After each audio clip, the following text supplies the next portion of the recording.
Good evening. You're tuned into Bizworld. The country's taxation policies must be guided by two fundamental principles, namely to tax when it is absolutely necessary, and it should not be considered as a burden to taxpayers.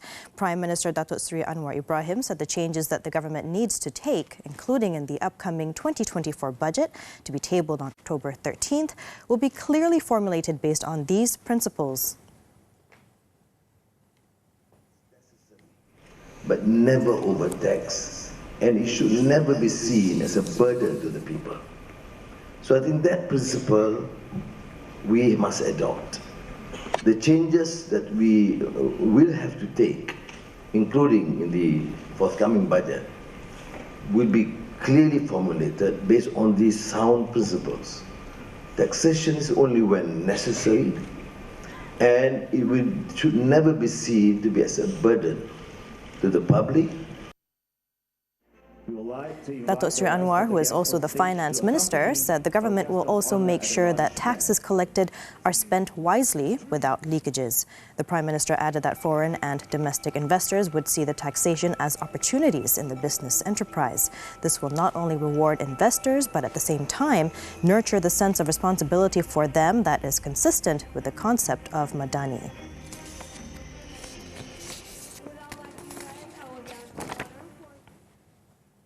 Now, the Malaysian manufacturing sector moderated further at the start of the third quarter of this year, with indications that demand from firms remained subdued. According to S&P Global Market Intelligence, order books were scaled back to the greatest extent in 6 months amid sustained weakness in client confidence. As a result, production levels also remained muted. In response to weakened market conditions, manufacturers opted to reduce their workforces for the third consecutive month. The rate of job shedding was marginal, yet the steepest recorded since December.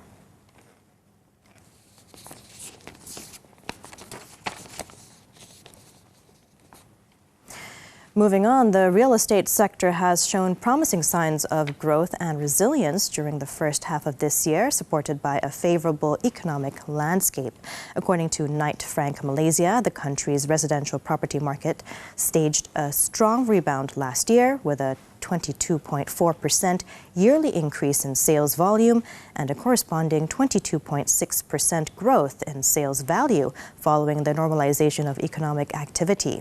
In the first quarter of this year, 53,923 residential properties with a collective value of 20.8 billion ringgit were sold.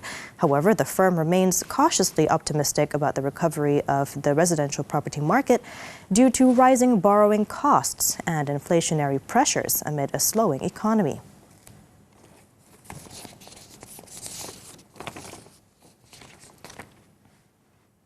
RHB Research remains optimistic on the outlook of the healthcare sector, with it offering investors a defensive play amid ongoing macro challenges that could adversely affect the resilience of consumer demand going forward.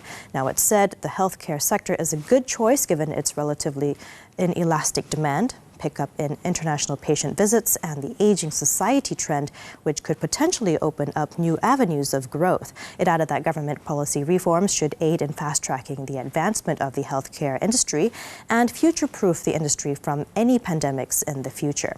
Now, with the introduction of the Health White Paper, HWP, there are many details and action plans that will need to be worked out in the years ahead.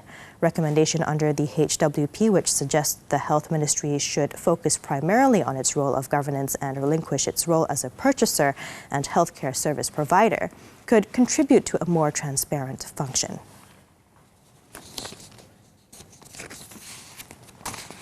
And that's all the time we have for Bizworld this time around. I'm Sabrina Zainal. Thank you for investing your time with us.